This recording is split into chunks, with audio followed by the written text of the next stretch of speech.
Hey guys, I'm Annie Allen, a certified divorce coach, RCSD divorce realtor, and your host for the Starting Over Stronger Divorce Survival and Recovery podcast, the show that's all about bringing you the practical, professional help you need as you divorce and hope for creating a life you'll love after. I don't skim the surface around here. If you want to dive deep into the wholehearted wisdom of how to have a better divorce experience than everyone else you know by changing what you do, this is the podcast for you. After a lifetime in dysfunctional relationships and over a decade in recovery, I'm ready to share everything I've learned and everything I'm still learning, along with the collective wisdom of amazing divorce professionals and divorce survivors. Because I believe the keys to a better divorce and healthier relationships to come should never be a secret. The enlightening and unconventional wisdom you'll find here is actionable and sometimes even fun, like friends chatting over coffee. So come listen in for a fresh, honest look at doing divorce differently. Starting Over Stronger is here for you, for the help and hope you need before, during, and after your divorce. Let's dive in.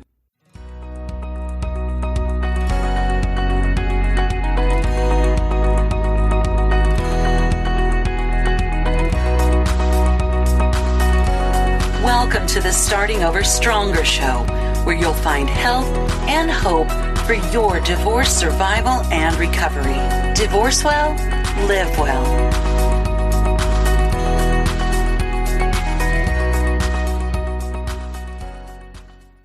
Parenting plans have power, and you have more power when you have a parenting plan. Today, we're going to talk with Mediator Denise Banks-Wilson about just that. Denise founded Family Journey Mediation to assist families through this process, and today she is here to share all that she has learned in helping families to do that for about a decade and in the field of divorce for much longer. So let's just get started first by saying hello, Denise. How are you today? I am just fine. Thank you. Thank you for having me. Glad to have you. Tell us a little bit about yourself. Well, I am, as you mentioned, I'm the CEO of Family Journey Mediation. I started my established my business in 2016 with the intent and the goal of helping, families to kind of navigate their way through the divorce process, the ups, the downs, and in particular, help them to map out their child's future with a really solid parenting plan.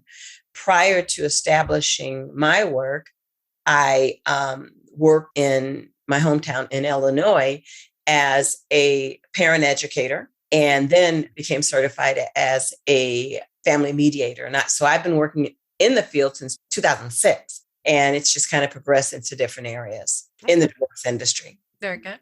What led you to work in the divorce industry? Well, it actually began as volunteer work, just working with parents. But over time, I came to really understand the very specific and the unique needs of these parents. So I worked as an educator, and we cried together, and we hugged and we loved together. That was moms and dads. And through that, I was able to recognize just how painful the divorce process can be. And with one of the more painful aspects being, what are we going to do about the kids? I only work with parents who have kids. I only work with divorcing couples who have kids. So it was through that experience, the crying, and the anger, that I learned just how important this work is, and why we needed people who can keep you on track and help you understand what you can do to help your kids. Very good. Very good. Well, thank you. I appreciate your work, and I know that you help a lot of people. So let's start with just a basic definition of what a parenting plan is. Well, a parenting plan in the divorce, when parents are divorcing, and in fact, also, as was established in around 2006, if you have a case in front of the family court, which means that you have children, if you're establishing parentage, if you're seeking child support, or if you're seeking to spend time with the kids, with your children, then you're required to create a parenting plan. Now, the traditional model, especially for those who've had attorneys, the traditional model is that one parent proposes what they'd like to see going forward with the children. And the other parent either accepts or counter proposals, and it goes back and forth between attorneys. Beginning in around 2006, what we learned is that when parents work together outside of the family court system, they can develop this plan, and it can be much better and serve the children's future much more quickly. So it is a plan for how the children are what their life is going to look like going forward. Primarily, there are, a couple of areas that are absolutely essential and are required in every parenting plan. Mm-hmm. And one has to do with custody, physical and legal custody. And the other has to do with establishing parenting time. Okay. So it is a roadmap and it is a requirement in divorce agreements. Okay.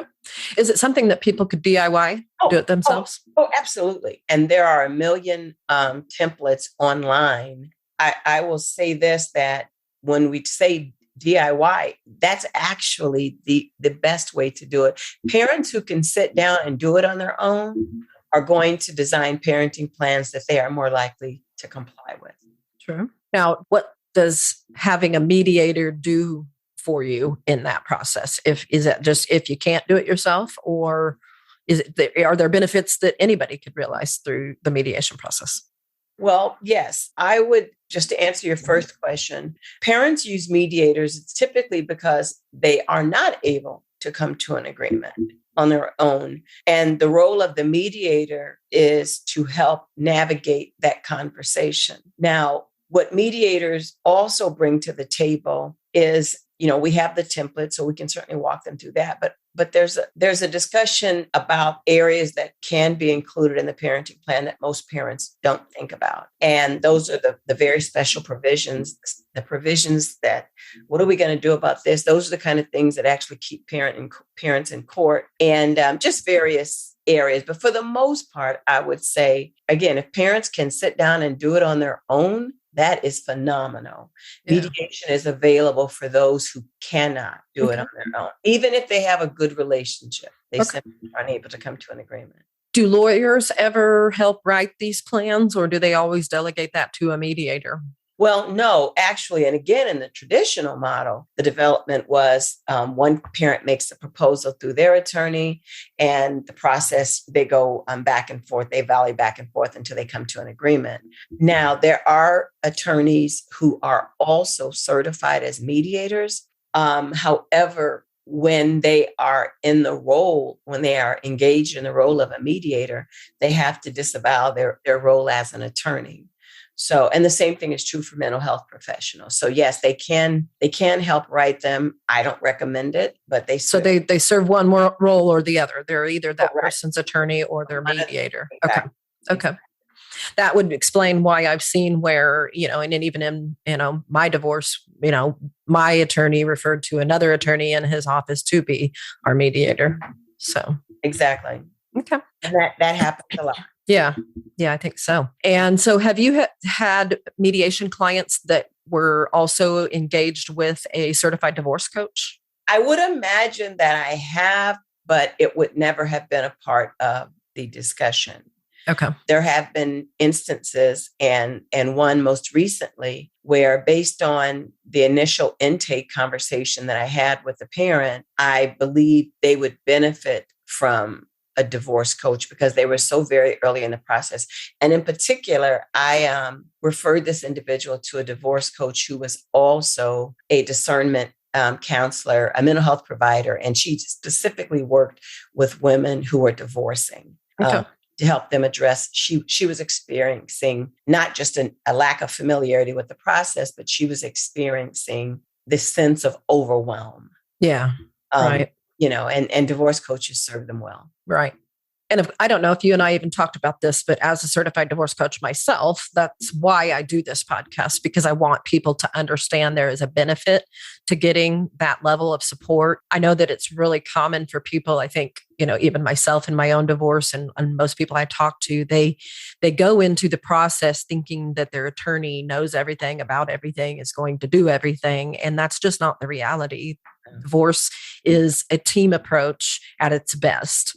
And that includes an attorney. It includes it doesn't always have to include an attorney. A lot of times it does have to, but it can include a mediator. It can include a lot of different child professionals. It can include a coach. And the role of the coach, obviously, is to help organize all the emotions and processes and paperwork and decisions for that person, to kind of be a thinking partner for them, to lessen that overwhelm that you just spoke of. So, well, I would have to say that I think you grossly undervalue the role of a divorce coach and the role that you play. I believe that the single biggest indicator that someone needs a divorce coach, in my view, is someone who is in that I have no clue what to do next. Mm-hmm.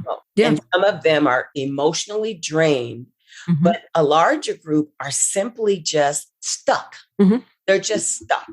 Yeah. And even if they know exactly what's supposed to be happening, they have their life. And in most instances, they have kids. Mm-hmm. And so now this is just one more thing that I have to take on. Mm-hmm. I'm aware of the concept of self-preservation. Mm-hmm. And so I want to hold on to that. Mm-hmm. And then I also want to deal with the anger that's helping to keep me confused. So mm-hmm. Personally, I view divorce coaches as, I would say that in the most perfect divorce, I work with parents, would benefit from having some work with the divorce coach before moving forward. It would make the entire process of uncoupling so much easier. Oh, yeah, I agree. I would love to see that in my lifetime be something that, so often you hear of judges ordering mediation. If they ordered coaching before mm-hmm. any of that happened, I bet we would see such a dramatic change in the process of divorce. And, and that's to everyone's benefit. Parents who are able to benefit from divorce coaching are going to sit down and they're going to create the best parenting plans mm-hmm. that they comply with. And they're going to be able to establish a co-parenting relationship that'll take them into the future. So, yeah, because our thought processes are at the root of absolutely everything that's going on during the divorce process. And that is often the only thing that needs fixed, is how we're thinking about things. Exactly. And that's exactly what a coach is going to address, is mindset issues and understanding personal responsibility and boundaries and, so many other important just mindset attributes of the whole process. So, yeah, so we could go on about that for a whole episode. But back to parenting plans specifically, are there templates that people can use? You mentioned that earlier. Sure. There are tons of templates online. And in particular, most states and the county jurisdictions, on the county jurisdictions under the section of forms and whatnot, they actually have their template to be used as a guide, which is extremely important because it will also, it should also describe what's needed in that particular county, because different counties, I'm from Illinois and I live in North Carolina now. Mm-hmm. Illinois has their matrimonial law may be different from any other state, particularly when it comes to parenting. Okay, very good. And so at least to get started, maybe somebody could go on and see if there's an offering of that for their county, just through their court website or something. Sure. I would advise, let me just say this, because I am not an attorney, even if I were an attorney. As a mediator, I cannot give any legal advice. Mm-hmm. So if parents are coming to me for a general parenting plan, then I'm their girl. Mm-hmm. But if they need to have a better understanding of North Carolina, for example, where I'm at now, North Carolina law, then one option is to go online and to pull the North Carolina template. Now, I won't use that template in our discussion, but the parents are welcome to say, these are the areas that we want to have covered. Okay. So they benefit from it. Yeah. And you and me both probably don't know a whole lot about international law, but believe it or not, we have an international audience here for the podcast. So I like to say, whatever your jurisdiction is, if that's a state or a county or a country or whatever that is, you want to know what those legalities are. And so that is a good place to start maybe. And then obviously if they're overwhelmed by the process or they're not able to make the progress that they need, that's where you come in. Let me say this, that by going to your local jurisdiction, you find out what the requirements are, because certain jurisdictions require information and others do not. In Illinois, for example, when we build a parenting plan, we have to include transportation. With everything else, we have to address transportation. Who's going to be responsible for commuting the kids? There are counties that don't require that. Okay. So it's really an issue of making sure that you have all of the required information in your plan. Very good. And to that end, let's get down into some of the details of what needs to be included or maybe what should be excluded. There's probably a lot of particulars here, and we don't have to go into every detail, but just to kind of run through them so that people know what to be thinking about when they're going to be taking on the task of writing a plan. And you mentioned earlier custody and parenting time. And that I think is the two things I have first on my list: custody and visitation and exchanges. Is that a part of the parenting time, or is that separate for your purposes? Well, let me say this. So there are two types of custody. And the language is different in different counties, but for the most part, what we're talking about is physical custody and legal custody. Legal custody is otherwise known as decision-making.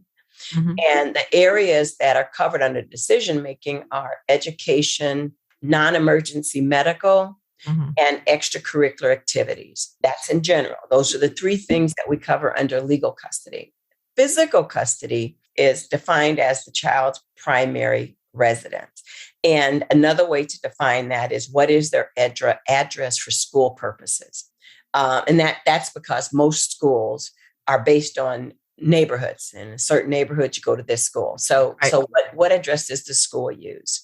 So that's the primary physical custody. The other core area would be shared parenting, the parenting time. And that kind of jumps off. That's a stem off of the primary physical residence. So if I have primary physical residence, the child goes to school from my address, then the next part of that is when is dad or when is the other parent going to see them? And there are any number of schedules that you can use a number of parenting time schedules that you can use. Now under parenting time, we have the core schedule. What is the regular schedule? And then we have special days, holidays, birthdays, and other special events, vacation time. So when you're establishing your parenting schedule, you're going to establish the core schedule, and then you're going to, or you should address these other areas: vacations, birthdays, special parenting time. Right. Okay. Are you struggling to decide whether divorce is the right decision for you, or just tired of feeling like you're broken and everything is all your fault? The decision of how and whether to leave a toxic relationship can take years without good support from people who understand. The Starting Over Stronger Toxic Relationship Recovery Support Group is designed with you in mind. Led by me, certified divorce and life transition coach Annie Allen, and with a small group of women in your shoes, you're going to find understanding here. We're going to talk about the patterns of these relationships and what you can do about them. There are currently 2 weekly groups running, one on Monday evenings at 6 p.m. Central and the other on your Wednesday lunch hour at noon Central. So whether you need an evening or a daytime group to meet your needs for privacy during this call, please consider joining us. If you're interested in learning more, just send an email with your interest from your secure email address that only you have access to Annie at startingoverstronger.com.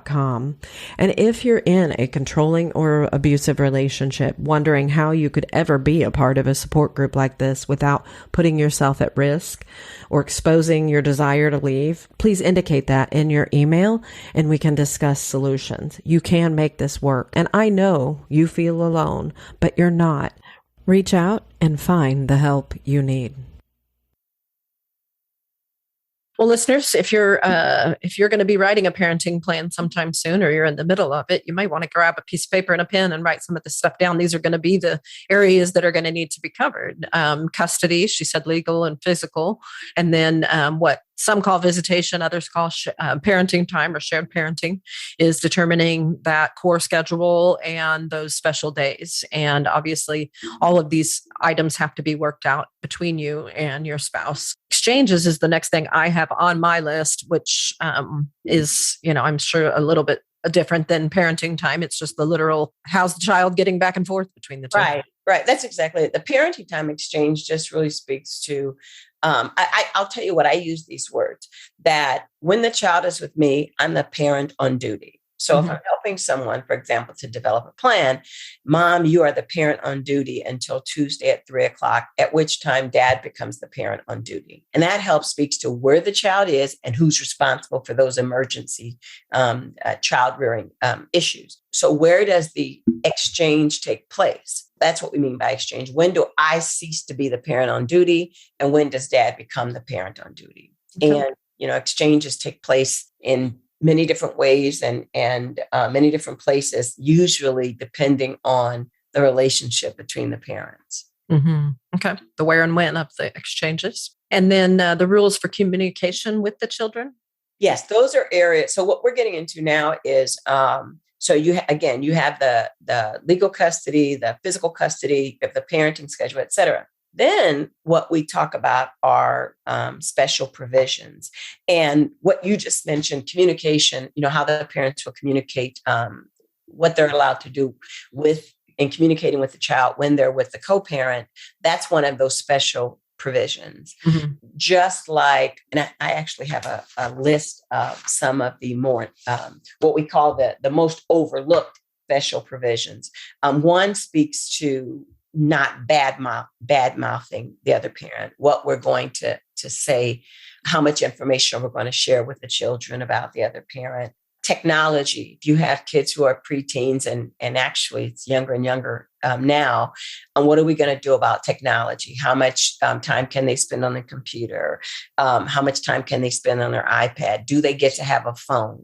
Now, a lot of these special provisions, again, are based on the age of the child, but they're still absolute necessity. I will say this, and I may have mentioned this before, that when parents go back to court, they are more likely to go back to court over compliance with these considered to be small provisions than they are the larger issues.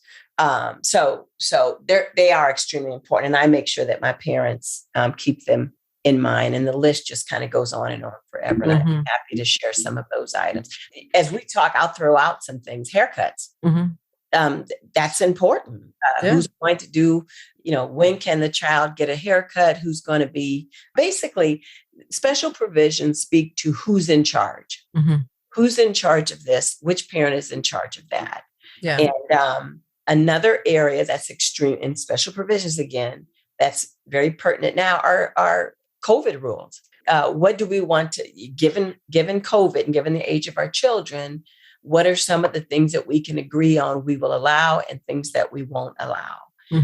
I worked with some parents in Illinois, one in particular, and they had a disagreement over whether or not the child should go spend time with Dad because Dad's wife had an elderly grandparent that she was spending time with.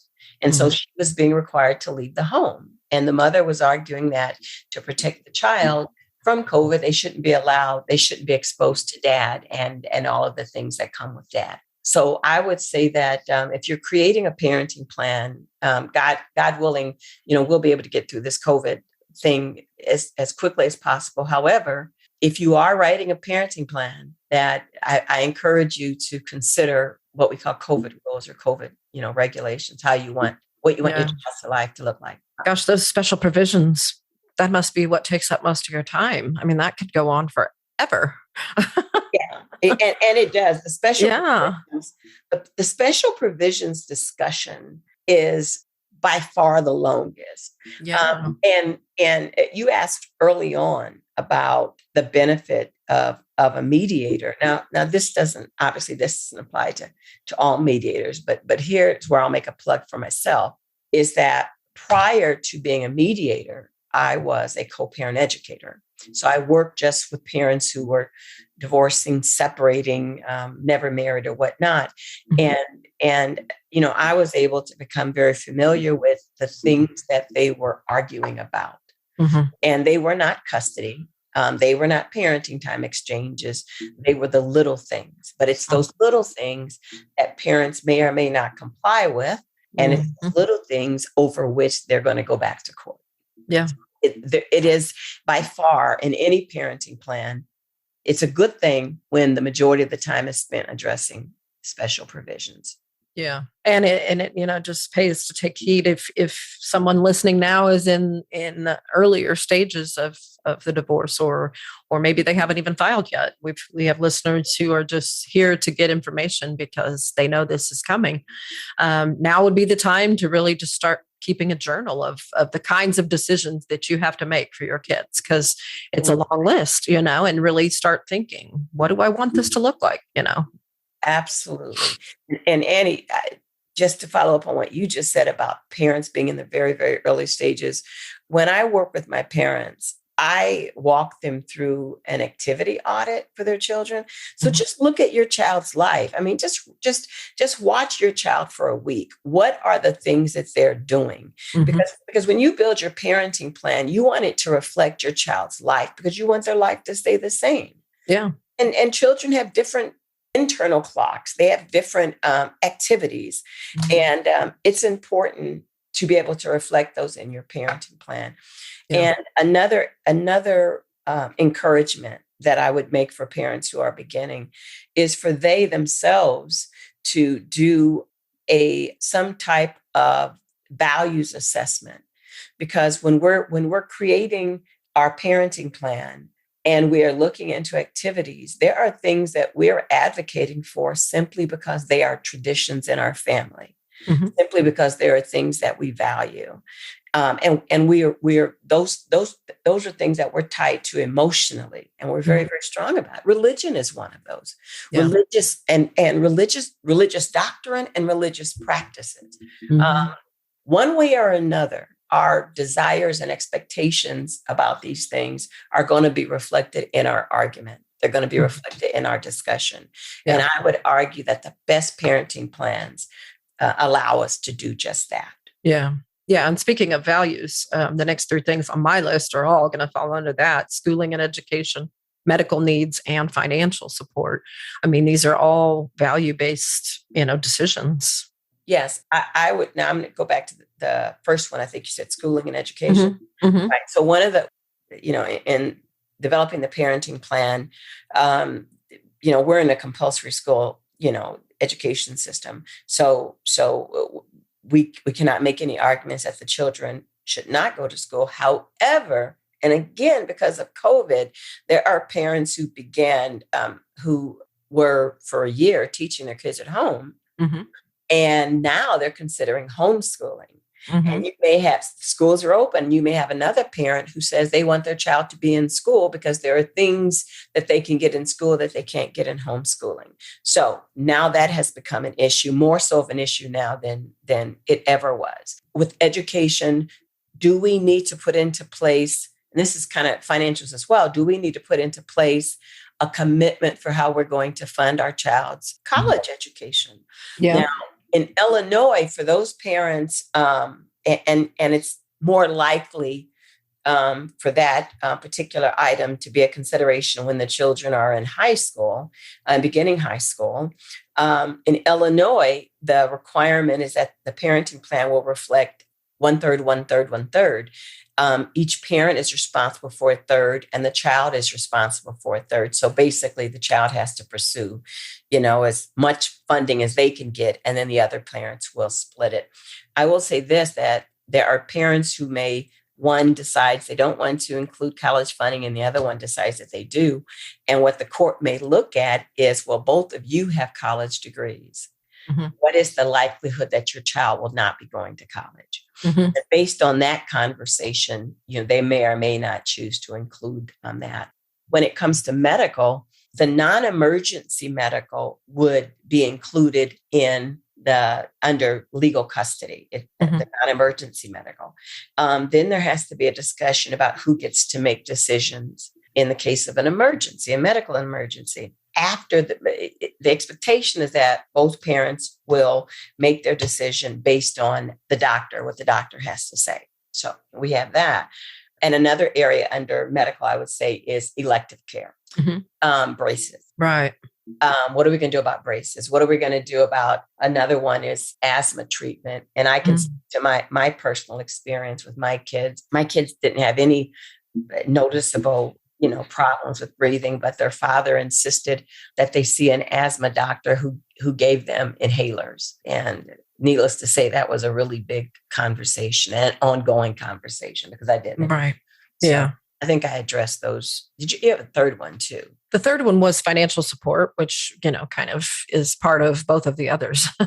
I, as a family mediator, I don't handle financials in the parenting plan. That is something that the parents will work with outside. But I will say this, that there are some areas that I cover that, as you said, have financial implications. And the biggest one I can think of is extracurricular activities. Decisions about extracurricular activities actually falls under legal decision-making. But when I have parents and we're deciding what kind of activities how many activities the child will be allowed in, the fact of the matter is those involvements include finances, financials. There's the cost of participating. There's the fees to enroll and uniforms, et cetera. And one other thing is that when a child gets into an extracurricular activity, the first day they're going to come home with an order sheet for pizza. Who's going to be responsible for fundraising? So those are the types of issues that I'm glad you actually brought those out because those are extremely important. And those are extremely important. And they can failure to address those issues can keep parents in court. Mm-hmm. Yeah. And like we've said before, these are vast in number and in depth, but the daily routines of the children, the lifestyle and personal choices of the children and the other parent, the extracurricular activities, even down to the attendance of the events of the children. Yes. I mean, there's just so much to all of this. Yeah. And the type of issue where attendance falls is actually believe it or not, that whether or not parents can attend activities, if there are some abuse issues, then one parent may argue that the other parent cannot attend. But I would say the time that issue most arises is when one parent has a new partner. And they have a new partner and parents may say, well, we both agree that we're not going to bring our girlfriend or we're not going to bring our boyfriend to the game. Or we both agree, or one of us advocates that we won't bring our boyfriend or our girlfriend to the child's birthday party.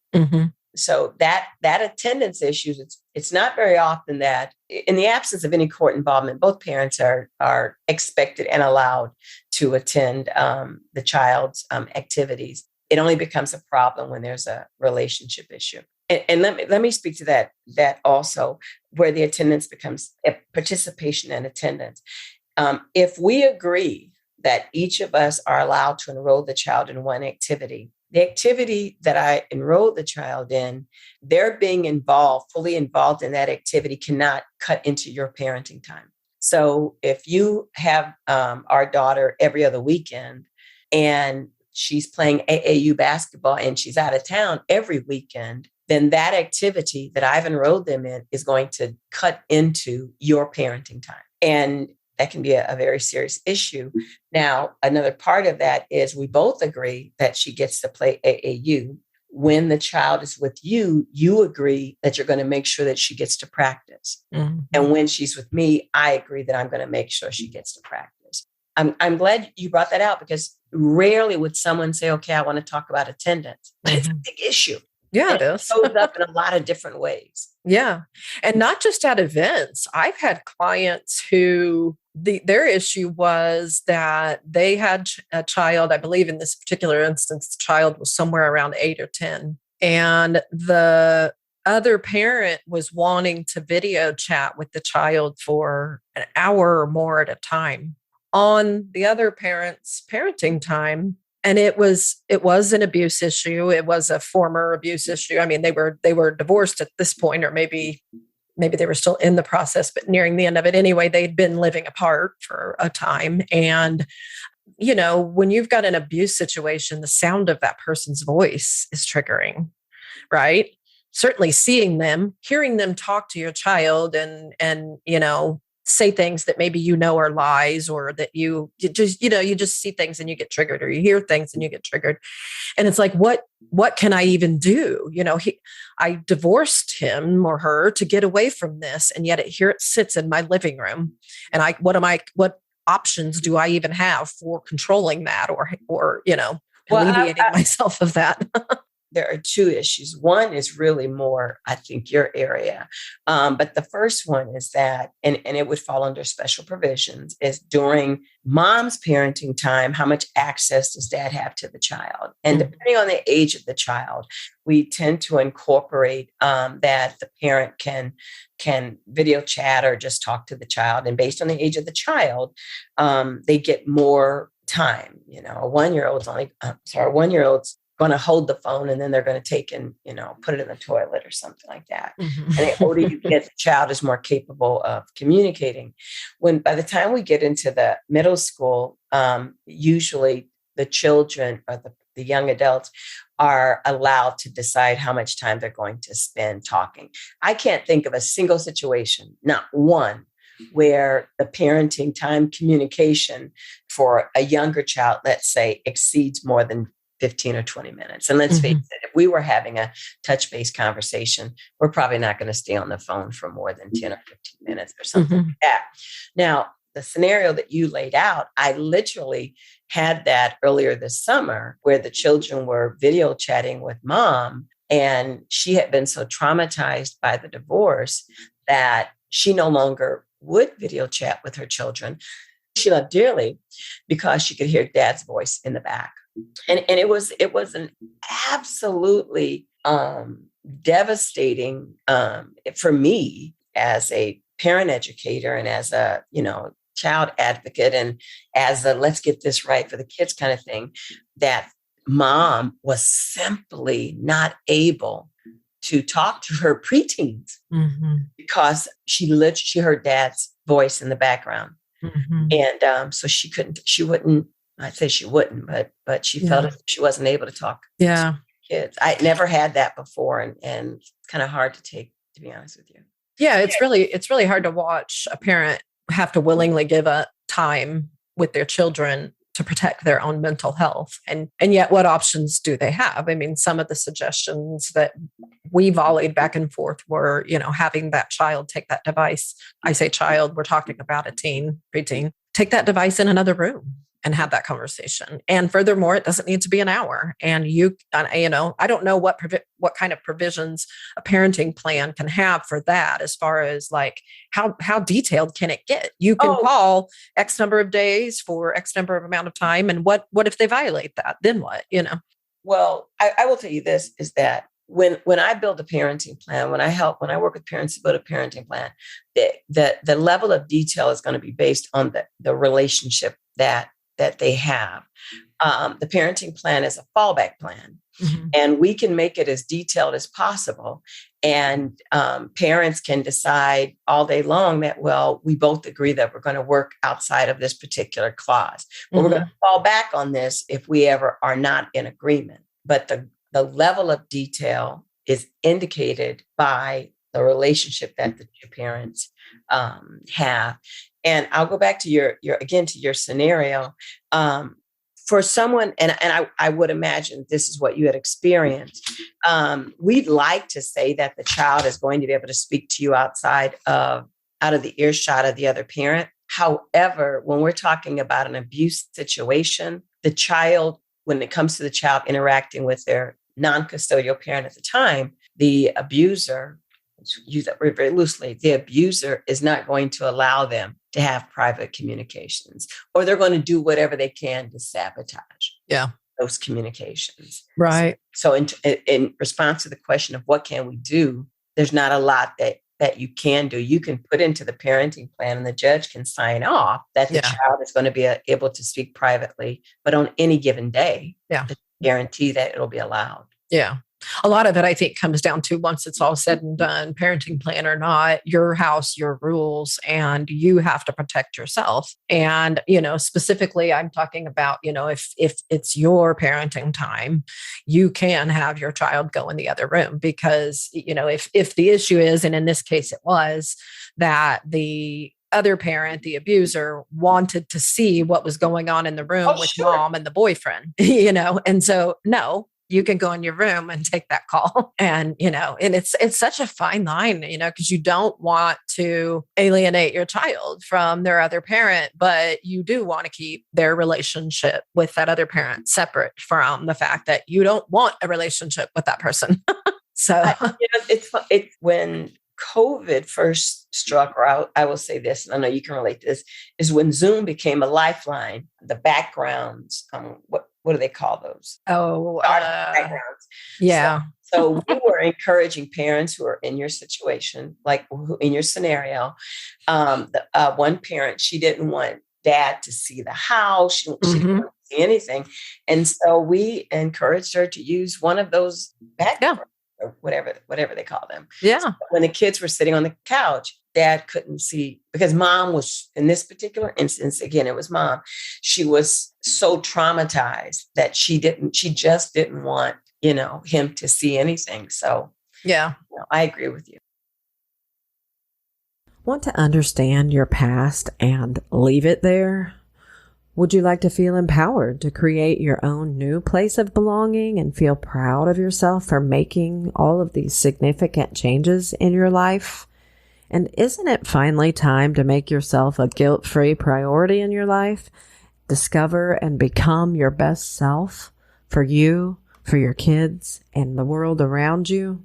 It's going to feel amazing to be a part of the first Starting Over Stronger Divorce Recovery Retreat coming in 2022. Stay tuned for more information.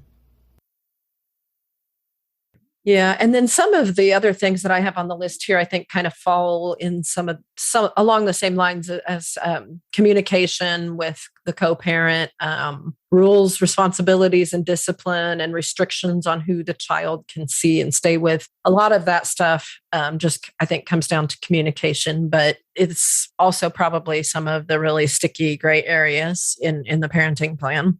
Yeah, I mean, what you just described again are a part of that comprehensive list of special provisions. And I would argue that the fact that you even pointed those out is because someone had said, "Hey, this is really, really important." Every single thing you've indicated is important to someone. And in my experience as a mediator, again, the vast majority of parents who come together to design a parenting plan are simply unaware of some of these items and the significance that they play in the child's life already. Like we never thought about right. It. Never crossed our mind. Well, you will probably find these areas to be important. Now, every parent, we can have an exhaustive list, and many of them will apply to parents, but they can say this, that's not something we would ever disagree on. Yeah. But we're good with that. We don't need to include that because, and I'll ask parents, okay, what about this? Well, yeah, that is an issue for us, but we're never gonna fight about that. So, Well, and to that end, a lot of I think the whole reason parenting plans exist is because I don't know what the percentages are, but you tell me they exist because there's a need for them because people can't agree. If we can say, we can work it all out, then we don't really need a parenting plan, and I know there'll be some issues that people feel like they can work out, and others they feel like they can't. But I guess what I'm saying is the whole purpose of the parenting plan is because there are often, at least at the time of the divorce, significant issues with the ability to come to an agreement on anything. And if there's abuse involved, that's only magnified in the parenting plan. Well, parenting plans are required by nearly every jurisdiction as a component or as an element of their divorce, and they call them parenting plans, parenting agreements, et cetera. But parenting plans are also required for individuals who are separating, individuals who've never been married, and what we call the other category is no prior relationship, often referred to as, the one night stand. Mm-hmm. If that relationship, if any of those relationships involve children, and one parent goes to court to seek any kind of, to establish paternity or for child support, et cetera, then the court will require that there be a parenting agreement in place. And then, as I said earlier, there are these core areas that have to be covered. And at that time, parents, they have a template. Based on the jurisdiction, they have to address all of the issues that are required. And then they get to decide what special provisions they're going to include. Now I've had parents who have children, 3, 4, 5, the parents were never married, and they just work things out. They've been able to work things out. They were kind of loosey-goosey and things really worked for them. They were casual. But at some point in time, one parent wanted to do something and the other parent didn't agree. And then they were required, it was determined, or one person learned, I'm going to get the judge to sign off on this. And then what they're signing off on is a parenting agreement. So yeah, we have parents who work out their relationship and they co-parent together fine without a parenting plan. I will say this, that I strongly encourage my parents to work out as much as they can, to do as much as they can, and to be flexible, which is a survival skill when it comes to co-parenting. However, I also encourage them to have a parenting plan in place. We don't want to do that because we're already working together and we don't want to be bound by it. Well, again, your parenting plan is your fallback plan. Yeah. These are all the things that we agree to have happen. We can continue to work together to raise our child the way we like. But if there's ever a point where we don't agree, then we're going to fall back on this parenting agreement. So, for those people who don't feel as if they want to be tied to a parenting plan, consider it as a fallback plan. It's what you have in place in case of emergencies. Yeah. There's not going to be an officer of the court that's going to come knocking on your door to make sure you're following your parenting plan. It's going to be up to you to execute your co-parenting. Exactly. Yeah. Okay. So that's everything that we have on this list here as far as what should be included. Is there anything that you would say should be excluded from the parenting plan? Well, if there's a conversation about it, then it may or may not need to be included.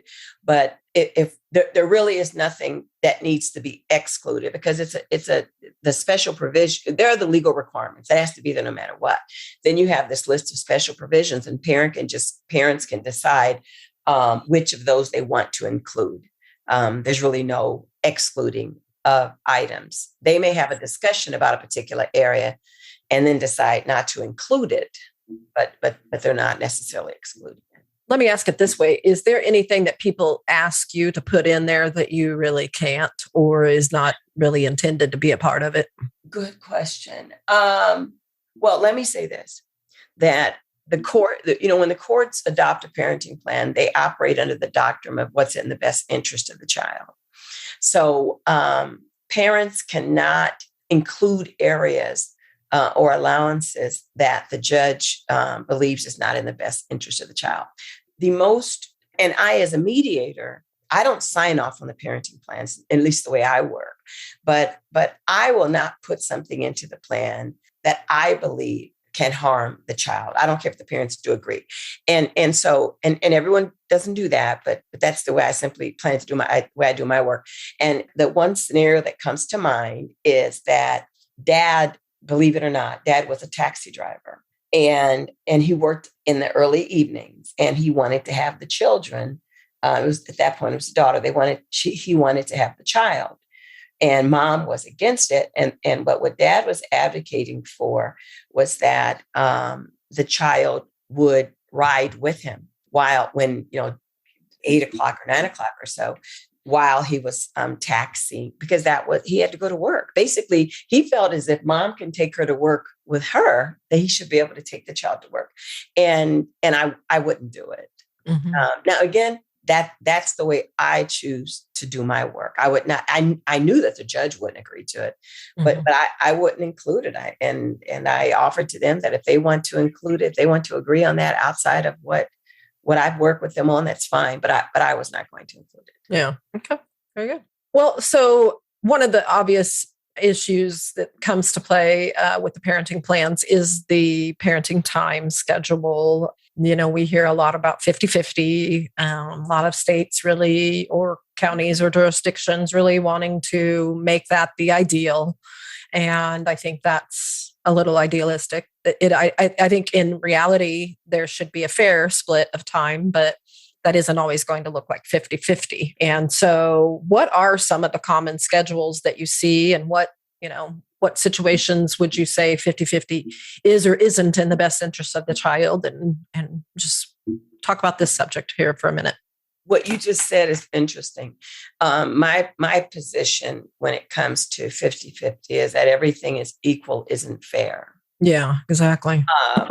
And when we say fair, we're talking about whether or not it's actually good for the children. Another thing I would say is that there are a lot of legal reasons, right? A lot of financial implications that lie underneath the request for 50-50. And there's nothing I would say about that when it comes to parents negotiating a parenting plan. But what I will say is that when someone comes to me and they say, well, I won't accept anything but 50-50, then my question to them is, okay, what does that look like for you? Because there are a number of ways to do 50-50.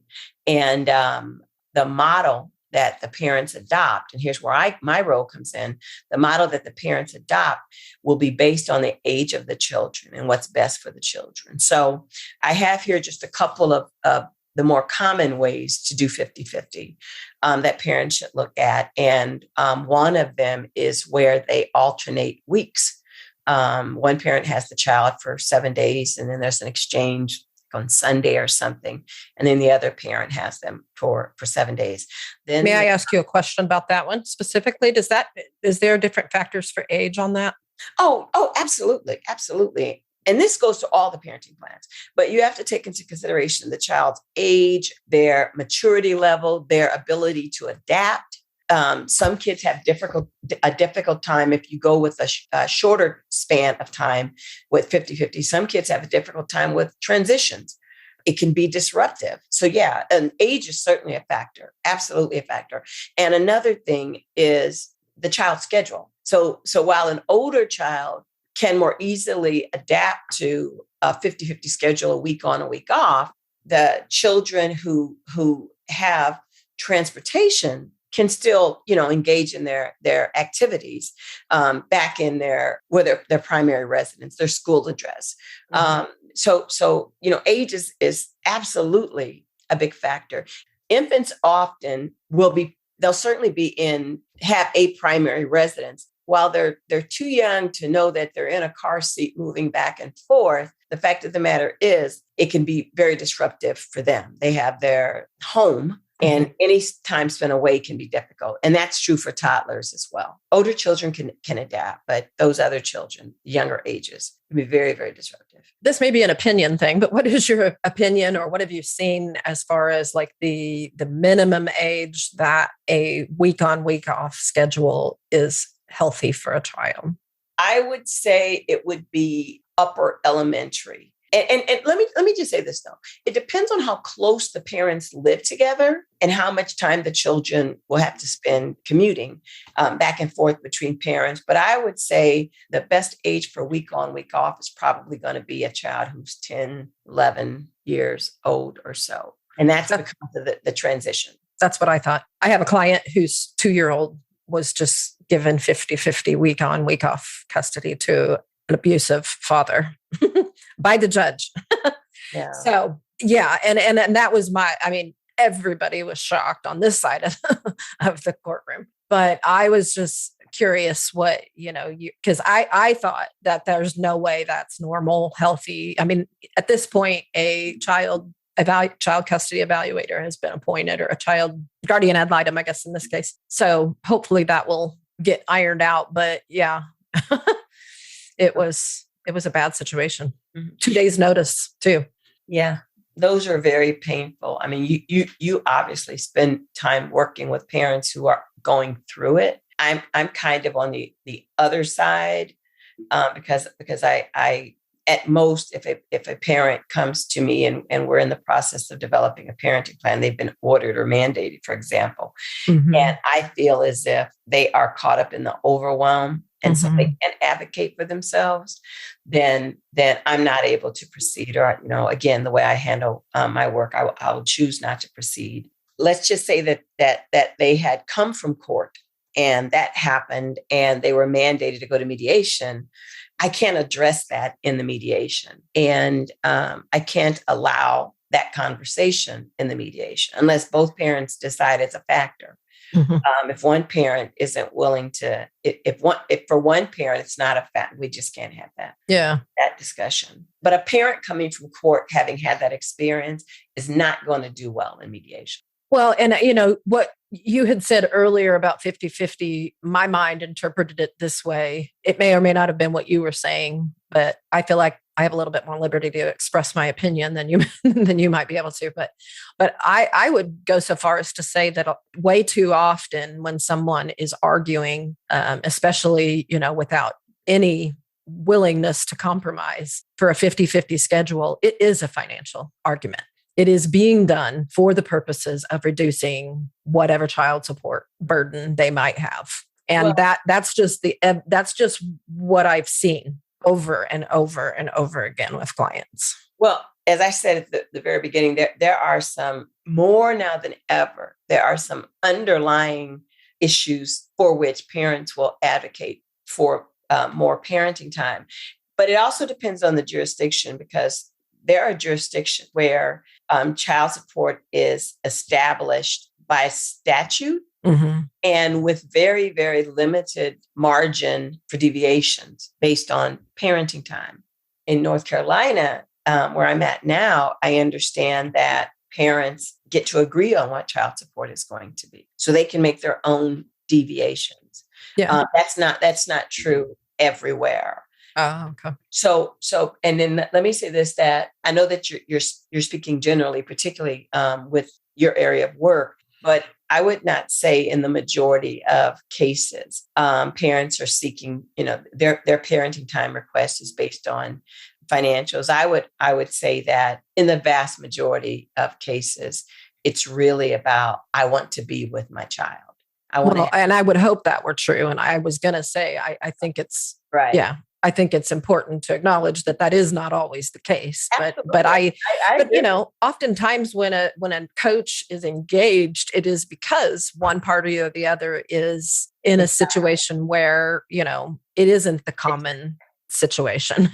It's either abuse or just a very toxic relationship. And there's a lot of power over power under dynamics going on. And so those aren't necessarily the norm when you look at divorce as a whole. But when you look at divorce where a coach is engaged, it is probably absolutely almost the norm. No, but I would say by definition, the need for a coach means that one parent or both is having difficulty navigating this. And it's often because they don't agree. So yeah, I agree 100% on that. So looking at the 50-50 parenting plan examples, what are some common schedules? What do you see being in the best interest of the child? And what does that look like? The most common 50-50 schedule would be let's just say the easiest one is 1 week on and 1 week off, what we call 1 week on. However, and I'm just looking at my notes here, and it's interesting how many parents know this, but one schedule is the 3-4-4-3 schedule. And the child spends 3 days with one parent and then 4 days with the other parent, and then they switch that schedule. 2-2-5-5, the child spends 2 days with one parent, then 5 days with the other parent, and then they rotate. But what we're looking at is, to what extent does the transition disrupt the child's life?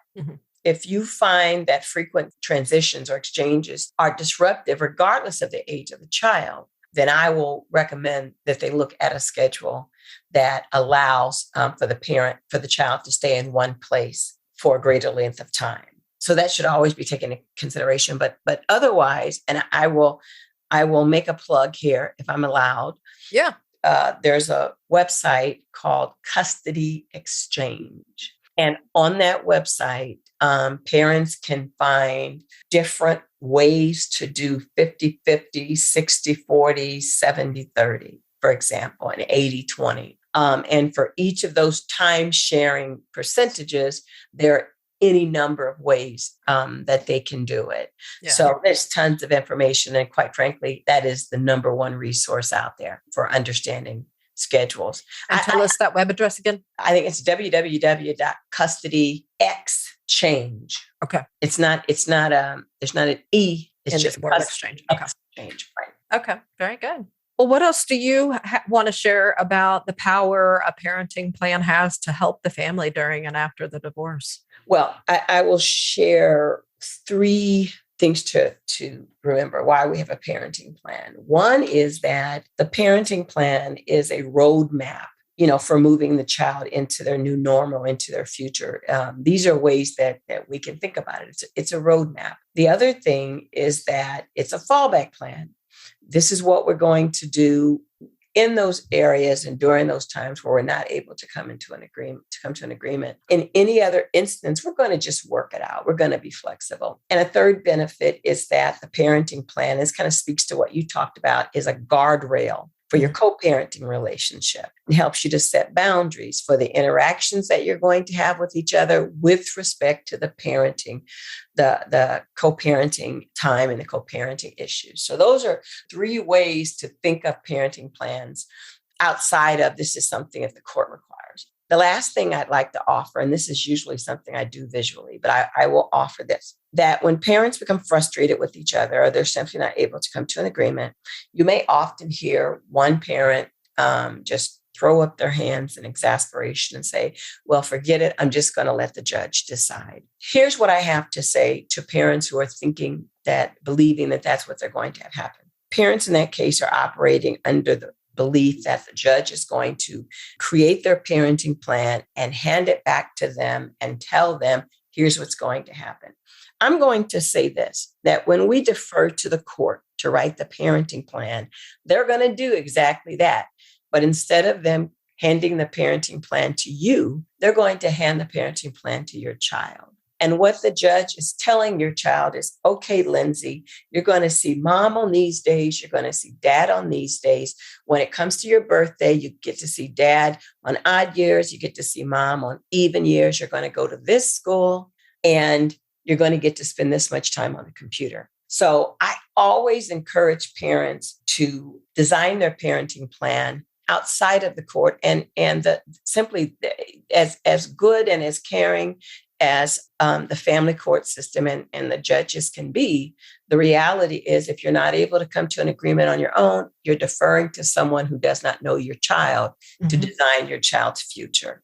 And I can't think of a single circumstance where a parent would agree that that's a good thing. Yeah. Well, I would almost always agree with that. I wonder if the one exception would be that you trust the judge's discernment more than your soon-to-be ex's because of abuse, and you can't come to an agreement with them on it. And so you almost feel like you're in better hands allowing a judge to order something than to let the abuser dictate something. Well, it really boils down to if the abuser is going to have their position on what they would like to have in the parenting plan, and the opposite parent is not going to agree. In that instance, they're deferring to the judge. And I may, want to know as much as possible about that judge. If I know when I come to an agreement, I want to know as much as possible about that judge. So yeah, it is absolutely. I mean, when the parents can't come to an agreement for any reason, for whatever reason, including abuse, it is in their benefit, I guess, to allow the court to decide. Yeah. But I totally agree with you that, wherever it lies with you within your power to be the parent, it absolutely behooves you to do that and to not turn that responsibility over to somebody who to them, you are just a case number. They have no investment in your life. Even if they're a loving and caring person as a judge, they are going to go home and live their life, they're making decisions for your family's life without that kind of emotional investment that you have. You have to consider two judges are people too. Mm-hmm. So they have the rules of evidence and whatnot that they have to follow, but they're people too. Right. And they may be divorced people. Yeah. So they have feelings about, your particular scenario. Maybe it's familiar to them. Yeah. And they've got filters too. And they are looking at your situation almost like, imagine like looking at it through a microscope. They can only see very little parts of it in that courtroom. They don't know the whole picture like you do. So it is really difficult for them to make a decision that makes sense, for you, because they don't know everything. They aren't you. They aren't your partner, your spouse. So yeah. So it is, I agree. It is definitely always best to be in that role with your children and your spouse, making all the decisions and doing anything you possibly can to make that happen. And that's why parenting plans exist. So that's a good place for us to wrap up, I think. Yes. Well, thank you for being here. Thank you. Thank you for inviting me. And I'd have to say that this was a very, very good discussion. And I appreciate your questions because the parents need to understand. I mean, they're designing a contract and they want to be as informed as possible in doing so. So I hope I've been able to help them prepare for the process. Oh, yes, I think so. And listeners, thank you for joining us today. I hope this has been helpful for you in demonstrating the power of a parenting plan. If you need help creating a parenting plan and you want to avoid the frustration and money incurred in family court, Denise is available to work with you in the Charlotte, North Carolina area and remotely, if I read correctly, right? Mm-hmm. Okay. So she can work together with you and your spouse to design the parenting plan that works best for everyone in your family. And she says that most parenting plans can be completed in 2 to 3 sessions without an attorney. So contact her for a free 15-minute consultation at 618-844-1122 or Denise, Denise, at familyjourneymediation.com. Thank you again, Denise, for being here. Thank you so much for inviting me. And listeners, remember, you do not have to do divorce alone. Starting Over Stronger, Divorce Survival and Recovery is here with private coaching, support groups, of course, the podcast, real estate consulting services for decisions about the home, and starting in 2022, divorce recovery retreats. I invite you to please go to startingoverstronger.com to learn more and book your free 30-minute consultation with me anytime. Thanks so much. We'll see you again next week for more help as you divorce and hope as you are starting over stronger.